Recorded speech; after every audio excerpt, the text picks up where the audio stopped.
At InDigital, we know the public safety professionals hold themselves to a high standard. In fact, standard doesn't do it justice. In over 25 years working alongside you, carrying millions of calls over our IP networks, your dedication has inspired us. That's why our ESI Net goes beyond industry standards, not only i3 compliant, but designed to adapt to future development for a network you can count on when it matters most. Learn more at indigital.net.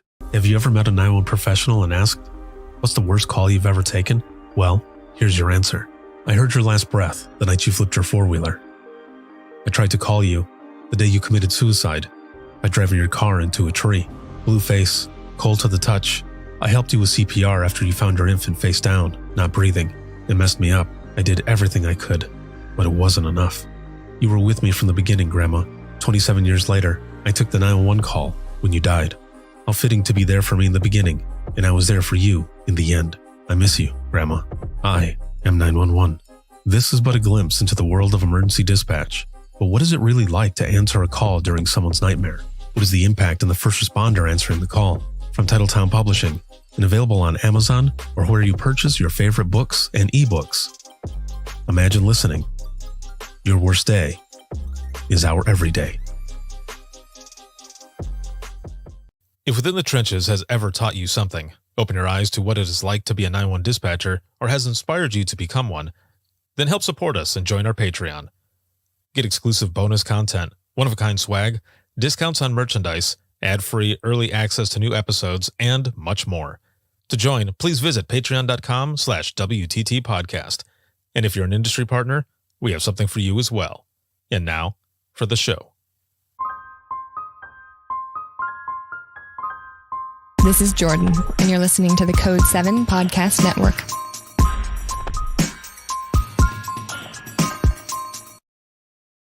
Warning. This episode contains the 3 A's of podcasting: adult content, adult language, and awesomeness. You've been warned.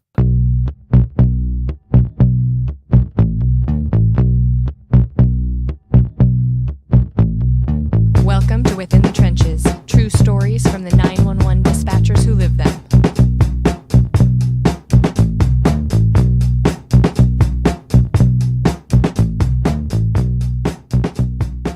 Hey, what's going on? This is Ricardo with the Code 7 Podcast Network, and this is going to be episode 522 of Within the Trenches, true stories from the 911 dispatchers who live them. This episode is sponsored by InDigital, a leader next-gen core services, and a big shout out to all of the subscribers of the podcast, whether it's on Patreon or Facebook or on Circle. That's right. Circle is where the Within the Trenches media community is, and there's already over 200 members on there. It's a free community, but there's going to be some paid spaces there as well. That community also was part of everything that was going on for Dare to Be Great. And just last week was Dare to Be Great 5. It was a complete success. Complete. And there were attendees from all over the world, literally all over the world. And I can't thank you enough. But a big thanks, of course, to the speakers, the sponsors, and again, to all of you, the attendees, because it's because of you that Dare to Be Great is what it is. So thank you so very much. If you haven't had a chance, go over to Crowdcast. You can still register for free, and they're going to be up there forever. In about a week or so, I'll end up downloading all of those videos, and I will upload them to the Within the Trenches Media YouTube channel, and you can watch them there as well. There's no registration or anything, and either way, it's all free. So make sure to check all of that out. This episode today is a special episode. It's one that I've been wanting to post for a little while now. I got behind only because I was running Dare to Be Great 5. I had a lot of stuff going on. Also, I've been pressing beanies like crazy, fulfilling orders for merchandise. So all of that stuff going through this episode here. What's special about it is it's one that I did as a live broadcast, and I wanted to share it on the podcast as well to tell the story of Imagine Listening. Your Worst Day is Our Everyday, how it started out with the I Am 911 movement and some of the behind the scenes of what went into making the book. And a big shout out as well to my publisher, Titletown Publishing. Thank you so much. Wouldn't be able to do this without you as well. So thank you. And it's again something that I wanted to put it out there to let people know that I mean this wasn't an easy task. There was a lot that went into it, and it's an excellent story about stories. And again, I hope you enjoy it. This is going to be a book reading for Imagine Listening, and there is so much more that is going to be coming up as well. So without further ado, here is episode 522 of Within the Trenches podcast. Hello, hello, welcome, and I'm excited to be here with all of you today. I have previously done this on TikTok and Instagram Live separately, and I wanted to do this with all of you as well. And it's something that I've been wanting to do for a while. And what it is, what we're going to be doing here today in just a moment, because I've got some announcements and some other things that I want to put out there. But one of the things that I've been wanting to do for a while is do an Imagine Listening book reading and share some behind the scenes and a few other things that went into the creation of this book and just the process of all of it. And it was, well, we'll get into that here in just a moment, but this is what we're going to be doing here today is we're going to be doing a book reading and some behind the scenes and such. I'm not going to be reading the entire book. I have some notes and some stuff that I'm going to be doing based off of those notes. Again, it's not going to be the whole book, so don't worry about that. There's only going to be a few different things that I'm going over. But first, for those who are watching and listening, if you don't know who I am, my name is Ricardo Martinez, and I'm the founder of Within the Trenches Media, also the founder of the I Am 911 movement, and I'm the creator and host of Within the Trenches podcast, True Stories from the 911 Dispatchers Who Live Them. I was also an industry partner. I worked for in digital for about 8 years or so. You know, I spent 13 years in dispatch before that, before all of that stuff that I just said. For 13 years, I was a 911 dispatcher and on the line supervisor. And then left, became an industry partner, and everything I do for a living just started to evolve. So that's where I come from. And today we're going to be doing a book reading on Imagine Listening. We're going to be going through some behind the scenes. We'll do some Q&A if you have any questions or anything like that, and just kind of tell you about the process, what went into all of this, but also some updates and everything. So before we get to that, I want to play this for you really quick. And let me switch the audio here so that you'll be able to hear it. And we'll jump right in. Have you ever met a 911 professional and asked, what's the worst call you've ever taken? Well, here's your answer. I heard your last breath the night you flipped your four-wheeler. I tried to call you the day you committed suicide by driving your car into a tree.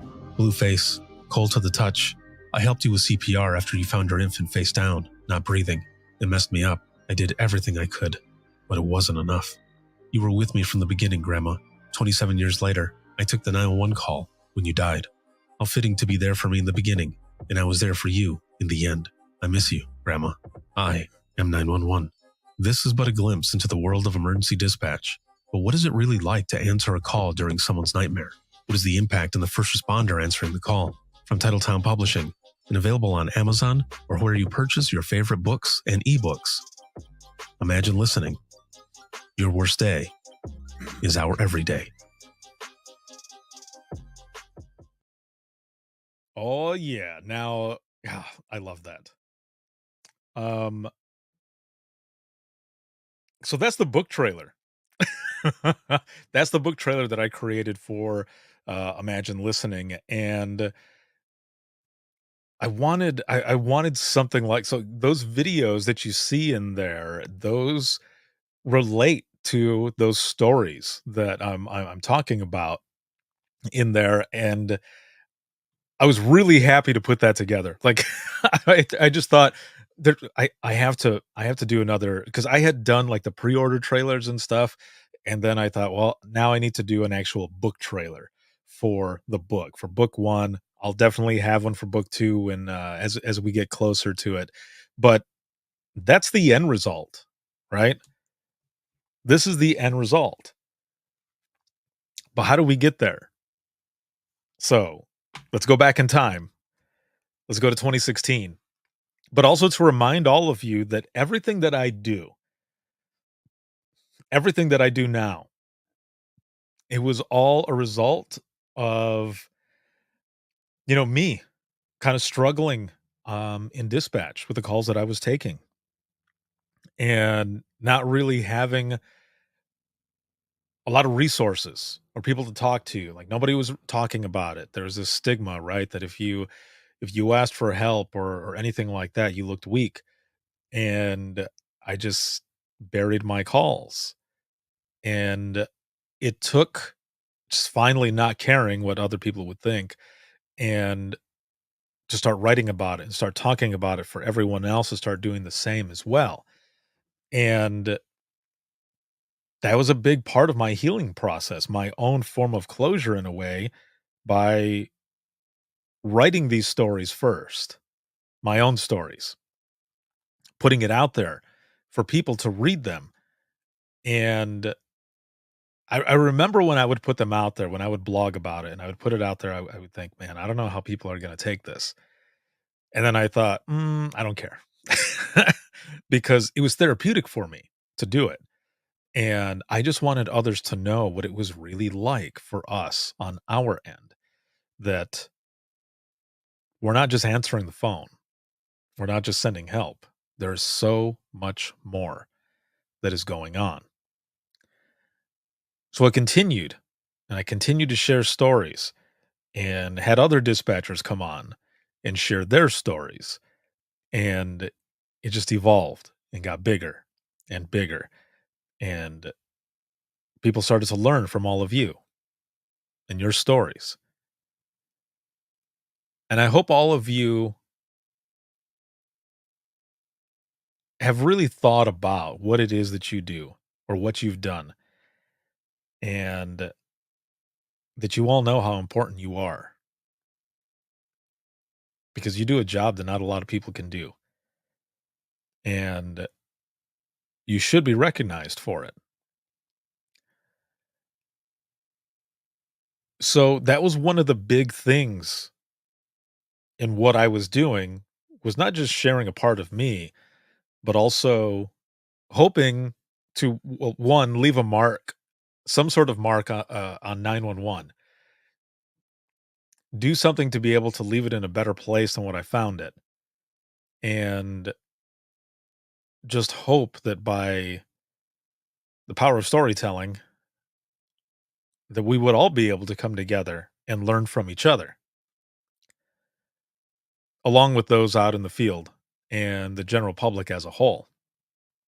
And what happened was that millions of people from around the world found out what it's really like and have a new appreciation for each and every one of you who answered that call. If it wasn't for you, a lot of people wouldn't get that help. If it wasn't for you, I also wouldn't be where I am right now. So I'll right away thank all of you for your support and your trust in me to share your stories. It's been an amazing experience, and it's one that I will always love and cherish, and all of you, just the utmost respect for you for what you do. So thank you. So then in 2016, both of the big organizations, APCO and NINA, were fighting for your reclassification, which, if you didn't know yet, or just last week, the 911 Saves Act was reintroduced by Torres and Fitzpatrick. And it's starting up again. So make sure to get out there and write to your reps to have them support this, because it starts out with that recognition first, right? Down the line, eventually, benefits and everything else will start to go into that as well. But first is that recognition part. And we can do this. We just got to keep pushing. So 2016, all of these different things were getting shared out there. And one of the things that they were looking for were stories. I had already been sharing stories for a few years. And I wanted to assist somehow. I wanted to raise awareness. I wasn't trying to have people send their stories to their reps or send them to those organizations. What I wanted to do was to share stories through my network to raise awareness for reclassification, which we did. And that was the birth of the I Am 911 movement. And it exploded, went all over the world. On Facebook alone, at the time, I've got a video out there, there was over 34 million people engaging with your stories. That's how big this got. And I continue to share stories daily, but that's where all of this started. But what started as a way to raise awareness for reclassification, though, quickly turned into peer support. And that's where we found out even more about each other by sharing these stories, because a lot of people started to realize that they are not alone, that it's okay not to be okay, that we can actually look to our sisters and brothers of the thin gold line for help, because we understand each other. We know what it's like. And really, the talk for mental health and wellness has continued from that time and has gotten bigger and bigger, and more people are recognizing it. More people are just realizing how important your job is and how difficult it is, how stressful it is. So we continue sharing those stories. What I wanted to do from there was I wanted to share the stories to an even bigger audience. I wanted to make it part of the podcast. So what I started doing was maybe once or twice a month, I had a side segment that was part of the podcast, but I called it Imagine Listening. And what I would do is I would get those I Am 911 stories that were sent in and I would read them. I would read them in the episode so that people would hear more of those stories. And I called it Imagine Listening because I wanted those listening or even reading them in the photo album to do just what the title says. Imagine listening. Something like this. Imagine listening to this sort of call. Imagine listening to that. That's where that comes from. Just simply imagine. And those episodes blew up because people were, again, learning even more so what it is that you do. And people saying, I had no idea. I thought they just answered the phone. Nope. So then I started working on a session for conferences of the same name, Imagine Listening. And what I wanted to do was to have those attendees there in the room say their own personal I Am 911 stories out loud. And I wanted to record them because it was powerful to have them written out, right? Or to have me read your words, but to have your own voices during those sessions, even more powerful. And then the last 30 minutes of that session would be open mic, where we share the lighter side of dispatch, where we share the funny stuff. So we're going into 2017, and I had submitted this for the conference in Indiana, and they accepted it. And I was excited and crazy nervous because I didn't know how this was going to go. That session depends on the audience. If there's no audience participation, it's just me talking and I can fill in the hour, but that's not what Imagine Listening is. And if you have been in an Imagine Listening session, you know exactly what it's like. You know how powerful it is. It's hard for me to explain what it's like in that room during those first 30 minutes, sometimes 40 minutes, because there's so many people who want to share stories. But it's powerful. And you can just feel the energy in there. And those are recorded as well for episodes that go out. So we get to that day, and my good friend Rob was going to be up there on stage with me. And I remember we're sitting there and he's saying, how do you think this is going to go? And I said, I don't know, man. I said, I don't know if people are going to want to share because people don't always want to share, right? It's like being back in school and you have to get up to read a poem or something like that, something that you have memorized or whichever. And no one wants to go first. Nobody wants to be the first one. But after the first one, then more people want to participate, right? Or at least they feel more comfortable. So we're sitting there. I explain what we're going to do. And at the time, I was giving out an I Am 911 challenge coin along with the lapel pins, which, just so you know, for 2024, those challenge coins are coming back. And they are exclusive to the Imagine Listening session. So we start, and I ask, who has a story they want to share? It was just crickets. Not one person wanted to share. And I remember Rob kind of looking at me and smiling, and he goes, so what now? And I had to think quick. And I said, how about this? If you would rather write it down and hand it up here so that we can read it for you, do that instead.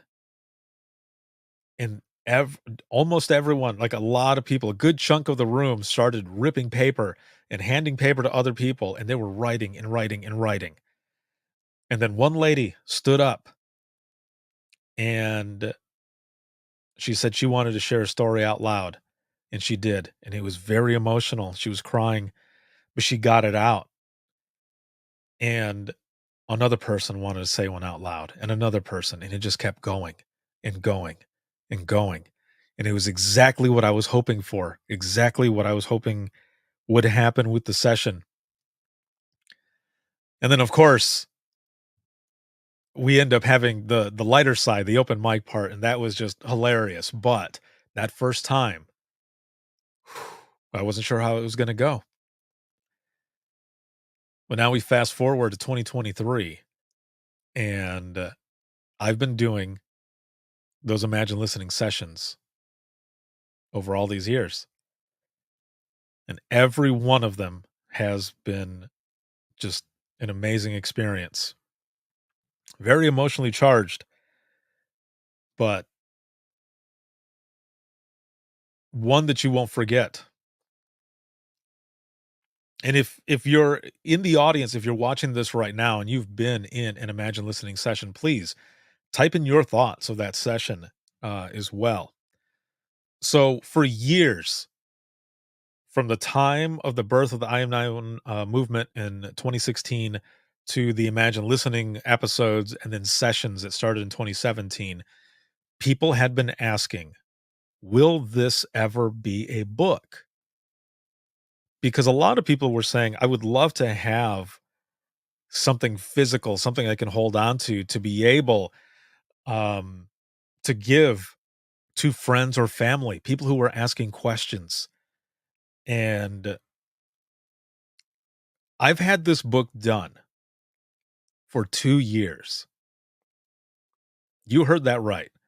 Imagine Listening has been completed for 2 years. However, when it came to publishing the book, a lot of friends were telling me, "You can just self-publish it, man." And I was looking into it and looking into it, but for me personally, I felt as though, and this is complete honesty, I have no idea about this industry or enough to be able to self-publish and really do a lot of different things.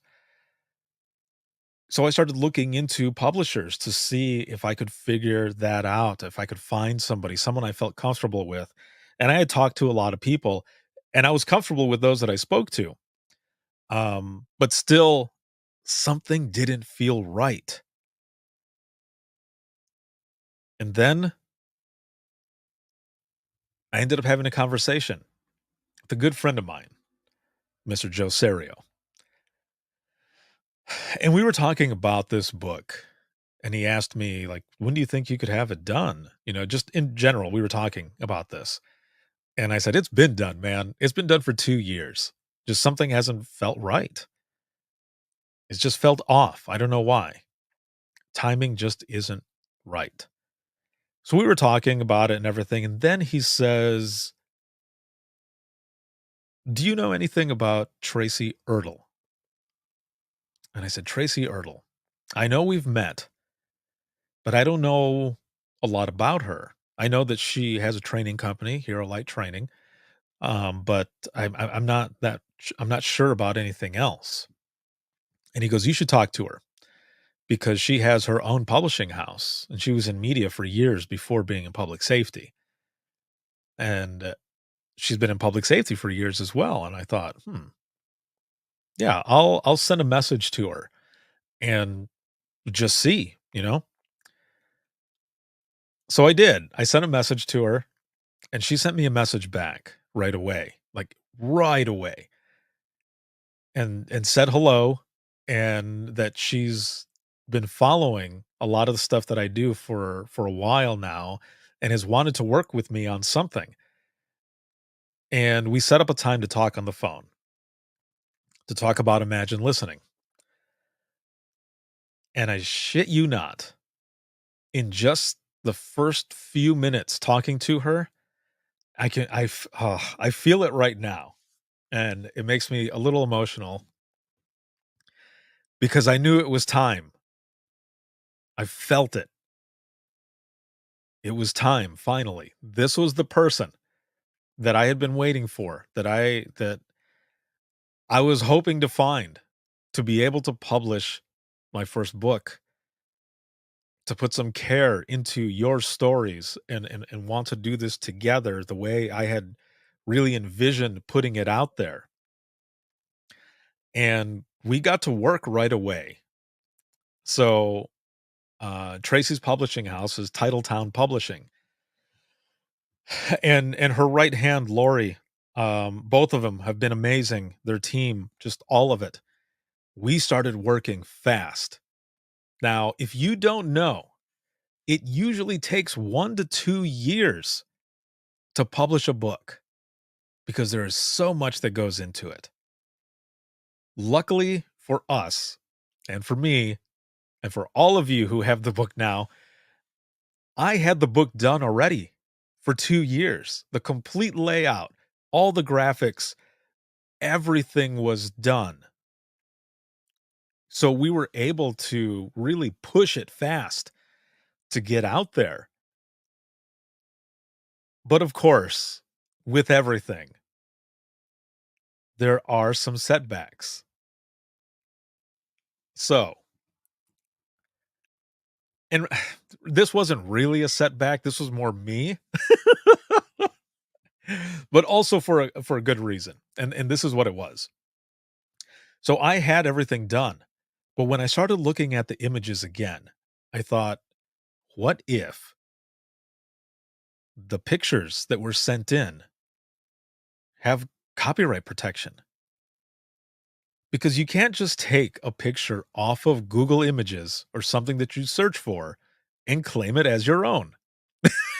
If you look if you type something up through Google and you're looking at images, when you click on it, usually on the right side, it'll show the image, where it comes from, and it'll have a disclaimer on it that says this image might have copyright protection. So I started to think about that.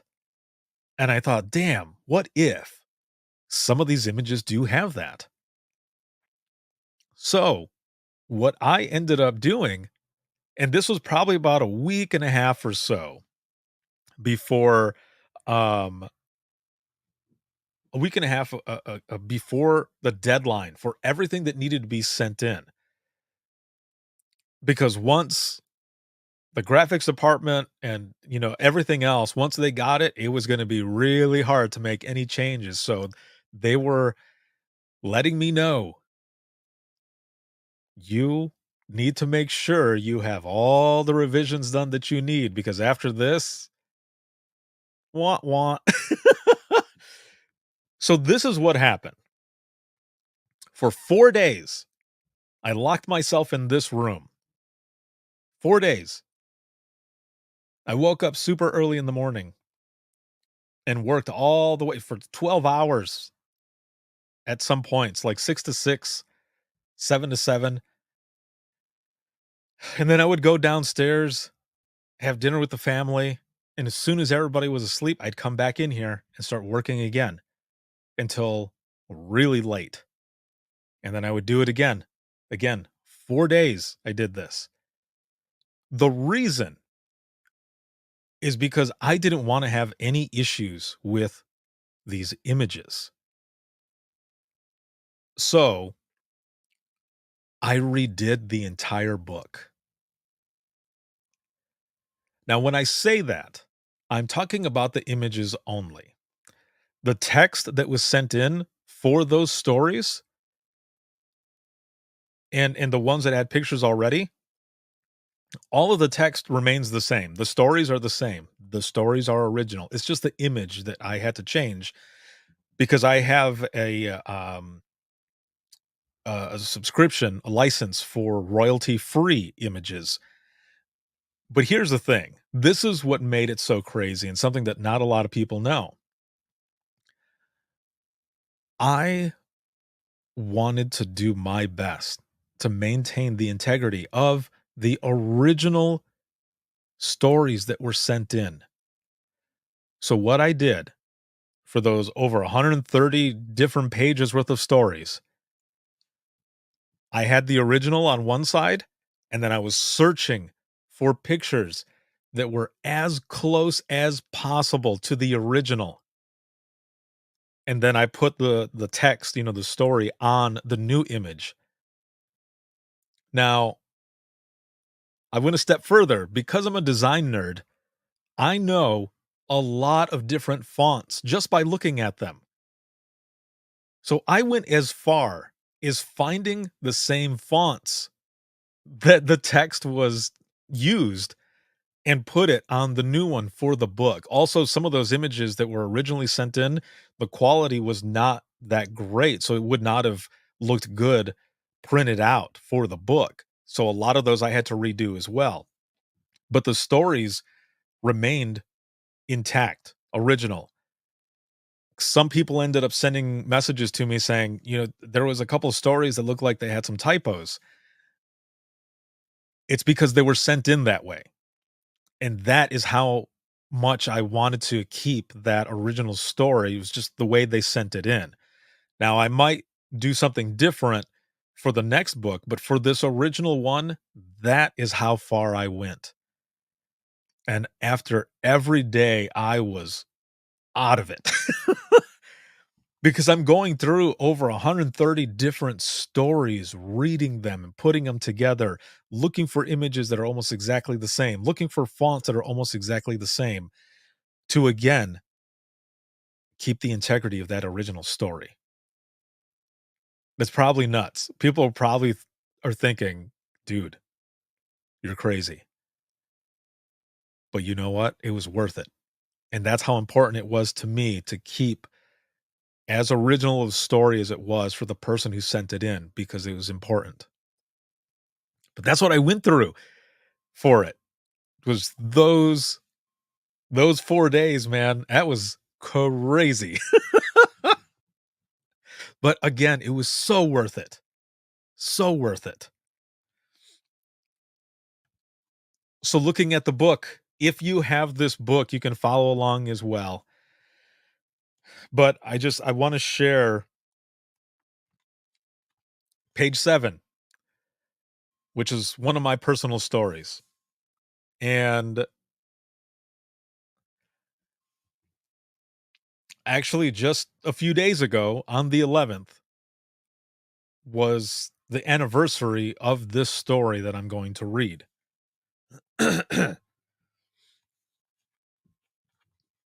So it says, "You were with me from the beginning, Grandma. 27 years later, I took the 911 call when you died. How fitting to be there for me in the beginning, and I was there for you in the end. I miss you, Grandma. Hashtag I am 911.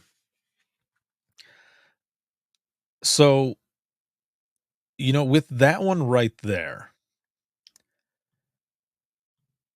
that one was hard for me in a way, mostly because the original story, the original meme that I put together, it's a picture of my family. And I'm going to put this on the screen right here. So this is the original. That picture, the person on the left, is my grandmother.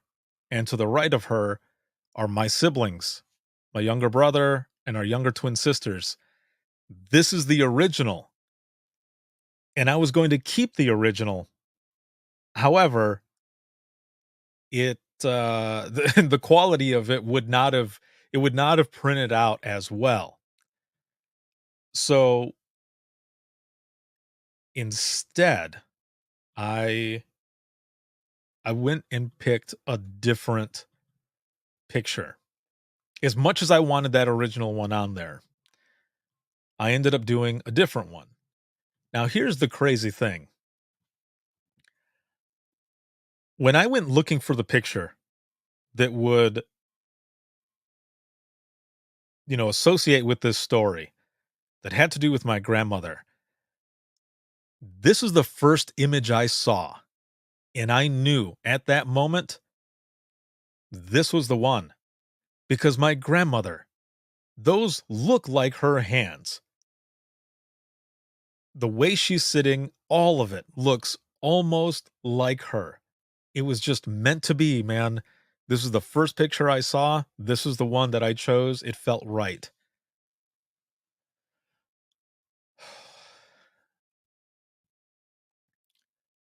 But that's the one that I used. That was the one that came up. Now, again, if you have the book, page 39 is another one of my personal I Am 911 stories. And it says, "Blue face, cold to the touch. I helped you with CPR after you found your infant face down, not breathing. It messed me up. I did everything I could, but it wasn't enough. Hashtag I am 911. And this story, this specific story here, one thing that I'll always remember about that story, of course, the entire call, I remember it like it was yesterday.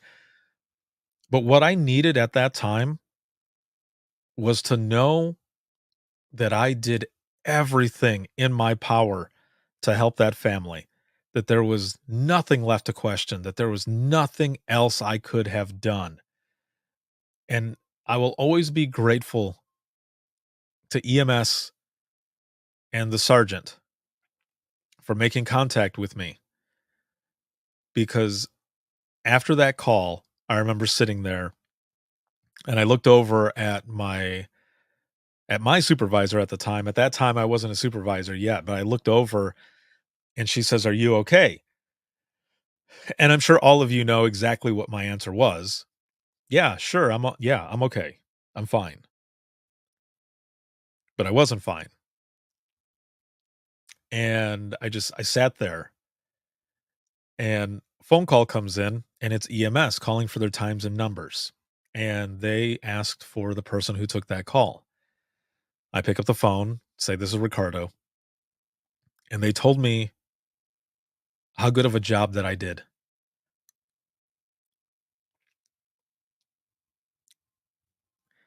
That when they that when they got on scene, that the family was doing textbook CPR, but also that there was nothing that I could have done because that infant had passed way before the call. And then the sergeant came up and sat down next to me and asked what I needed. And I told him that I needed to know everything. And he told me. So again, I will always be grateful to you for the gift of closure because I needed that. And we don't always get that. We don't always get that closure. I was very fortunate to have gotten it that day. And I remember going home and my son, who's 19 now, at the time, I think he was like 4. That's how long ago it was. I remember going home and hugging him really tight to the point where he kind of winced. He was like, "Ugh." And I remember him asking if I was okay. And I said, I'm okay. I just had a hard day at work. But I'll always be grateful for that gift of closure because I really needed that. And it really helped. Now, going along in the book, page 45. Page 45, I wrote something out. It was something that I wrote years ago. And it was because someone asked me a question.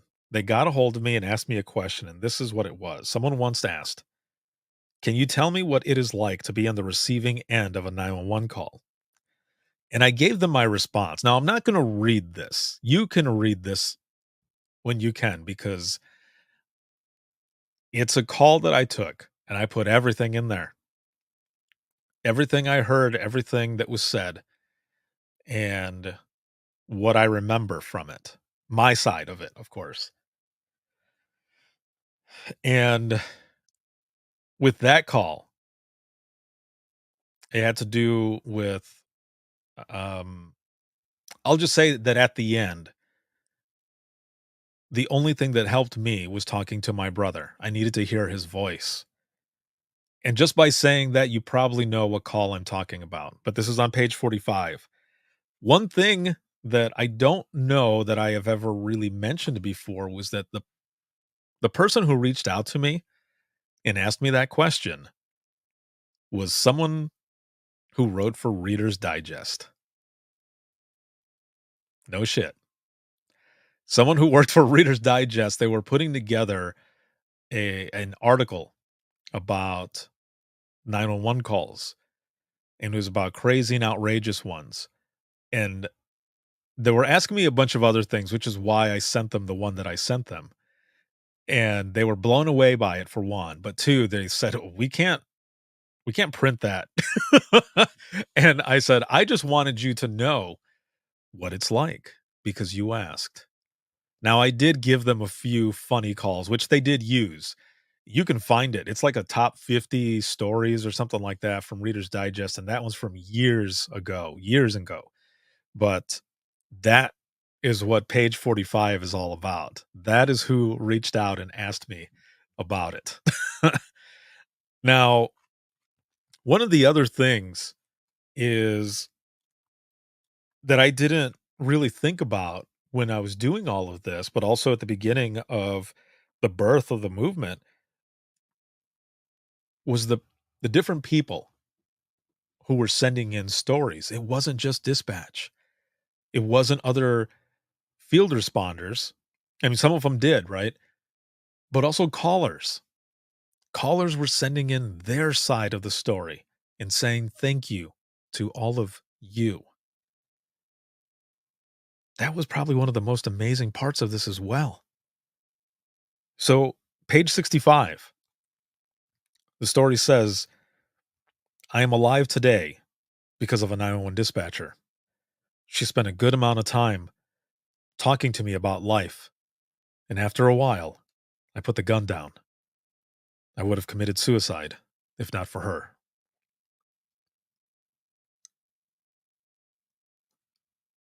That's how important of a job it is that you do. You might not always know the impact, but it's out there. You're impacting lives. It's just like my good friend Gary Hill says. It's about those ripples. And sometimes, it doesn't always happen, but sometimes it comes back full circle.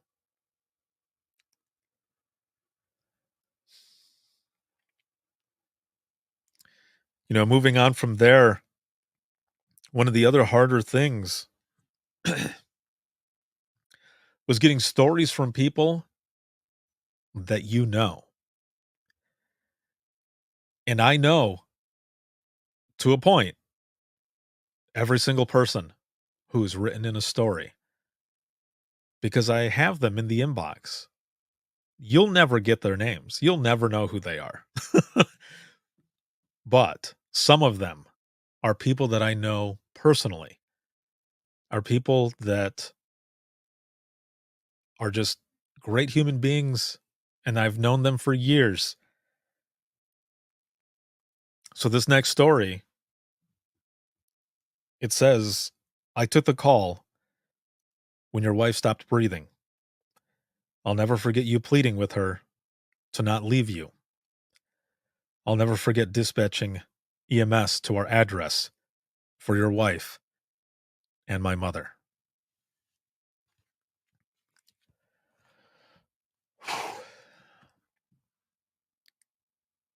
And it's a good friend of mine who wrote that one in, and I had no idea until this person submitted it. And then we talked face to face, I think it was, and the person told me that was their story, and I thought, "Oh my gosh, I had no idea."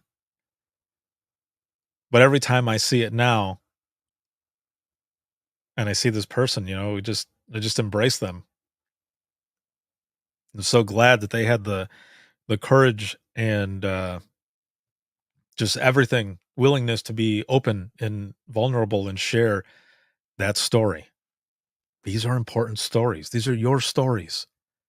They're getting out there for people to read or to listen to and to learn and to appreciate what it is that you do.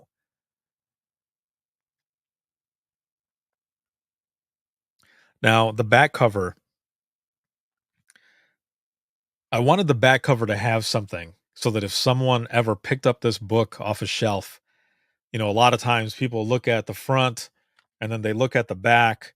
And a lot of times people read the back cover, and I wanted the back cover to have a strong, powerful story. And this one gets me every time. And it says, I had to listen to your last words over and over again to find the information that would lead us to your killer. You were one of my officers that night, and a part of me died with you. P.S. We found him. And I think that's the part that gets me the most, is that right there at the end, is that P.S. We found him.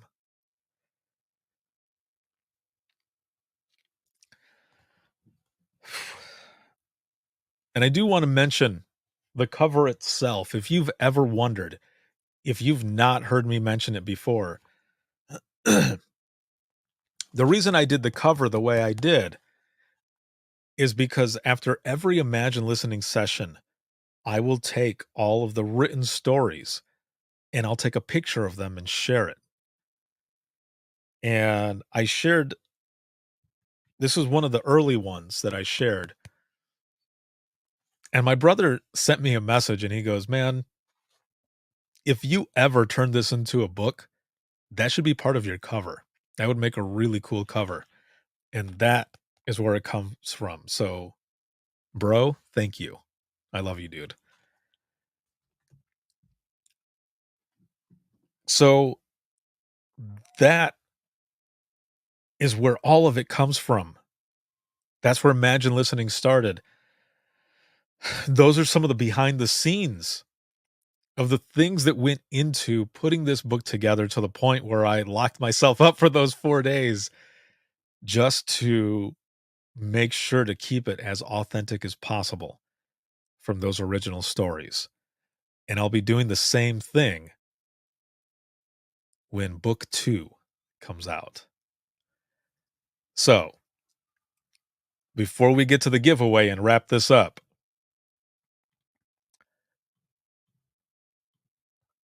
there it is. That is the book cover for Imagine Listening, Your Worst Days Are Every Day, book number 2, volume 2. That's right. Volume 2, man. And I am super excited. I'm going to throw this in the comments already for everyone. I mean, don't skip out on book 1. Make sure to purchase book 1 as well. But book 2 is available for pre-order now. And you can pre-order it on Amazon, on actually everywhere. Any retailer that you can think of, you can pre-order it now. So volume 2 is out there. And if you look at the cover here, the cover, I wanted to have something cool for the cover. So in the beginning um of book 1 is that picture. And I wanted to make that the book 2 cover. Again, these are just the first 2 books in a series of books that are going to be coming out. You're going to find out more and more about book 2 as we go along. But again, book 2 is on the way. Now, here's the cool thing about this as well. I'm going to switch this. There we go. So book 2. Well, let me say this first, really quick. The I Am 911 movement, I launched it August 24, 2016. And this was just after the National APCO conference in Orlando. Okay. So, coming this August 4th of 2024, this book is going to launch at the National APCO conference in Orlando. We couldn't have planned it any other way. How awesome is that? Full circle.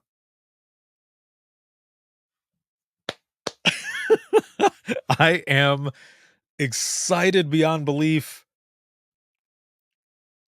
because it's all happening in the same place, same location, event, but now just years later. August 24th, 2016, the movement was born. August 4th of 2024, book 2 for Imagine Listening comes out. So pre-order now, get ahead of it, and look out, because book 2 is coming up. And I'm just so excited, but also to be able to get this out there for everyone. And right now, even for book 1, people are purchasing book 1 for friends and family or to have at their dispatch centers. There are, if you have academies, like there are some academies that are looking at the book as well to be something that people read when they get in there. Or not just that, for state representatives or county reps or whatever to learn more about what it is that you do. That is the type of stuff that people are doing with book one right now. So again, book one is out there. We've got, I don't know, 700 left of the second print run. I'm trying to get those all sold out by January 1st of 2024. And then, of course, book two is going to be out there, and it's going to be a hardcover like this. It's going to be a hardcover, and super excited for all of it. And also, eventually, book one will also be an audiobook. And I know a lot of people are excited for that as well, because people have been asking, is it going to be on Audible? Is it going to be on, wherever, audiobooks are? It will eventually. And it will soon. And I will update all of you as soon as I get more information. But it's all of it. I'm so very excited. Keely says, "Are you reading it?" No. I won't be the one reading it. I would love to. I would love to be the one to do the actual reading for all of it, but there are some other parts of it that there Keely says, "Damn it." That's what I said too. However, there's a process, but also the editing and some of the other stuff that's going to go into it is stuff that I won't be able to do, because the company it's a different company and stuff. But we get say on, like all of it. So don't worry, it is going to be awesome. And you will all hear more about it as we get closer. But again, you've got book one that's out right now. Please make sure to pick it up if you haven't yet. We've got holidays coming up, all that good stuff. And then two, the audio version will be coming up. And then we've got book two available for pre-order everywhere. And also, Imagine Listening ebook is already out there too. So make sure to check all that stuff out. Again, super excited about all of this. Ruth says, "Well, then I hope they use lots of different voices." Like I said, that'll be something that we'll be working on to try to figure all that out. And who knows? You never know. I might be the one who does it in the end. Excuse me. But as of right now, I won't be the one that's actually doing it. But you never know. It's everything changes. You never know. But I promise you, it'll be awesome. So don't worry about that. Jason says, "I know it's cheesy Hollywood, but the people from the 911 shows." Oh, yeah. Like I said, I will find out more information and you will all know. If you're a subscriber of the podcast, you'll know first, of course, as always. But again, Imagine Listening, Your Worst Day is Our Everyday. Volume 2 comes out. Available for pre-order now, anywhere and everywhere that you get your books. And then it'll launch August 2024. Woo! Oh, Sarah Stroud says, "I just hate we got to wait so long for book two, but I can't wait." You and me both. I mean, I'm putting it together, right? I'm putting it together and everything, but yeah, I'm the same way. But here's the cool thing though, and this is what's awesome. With book one, we didn't have a lot of time for a lot of marketing, a lot of sales stuff on that end to be able to have like the physical book when or in those stores. It was all online, and so many people pre-ordered, and everything was going so fast that we ended up having to push that official date to July 24th. And I'm talking about book one right now. We had to push it because we had to be able to um, make the logistics work right for the amount of people who pre-ordered. Like I said, book one is already towards the end of its second print run, which is amazing. So doing book 2 this early will give us tons of time to have it all put together and have all the logistics already completely done and all the other stuff that goes into it. But plus to be able to have like the physical books in different stores. So thank you, all of you, for everything and the support. Again, the trust in me sharing your stories, just all of it. Thank you so, so much. So again, thank you for everything that you do, for being here, for listening. And again, I've been wanting to do this for a while, behind the scenes, a book reading, going through the process, everything that happened. And if you haven't done so already, um, make sure to follow Hero Light Training, and that is by Tracy Ertl, and also Titletown Publishing.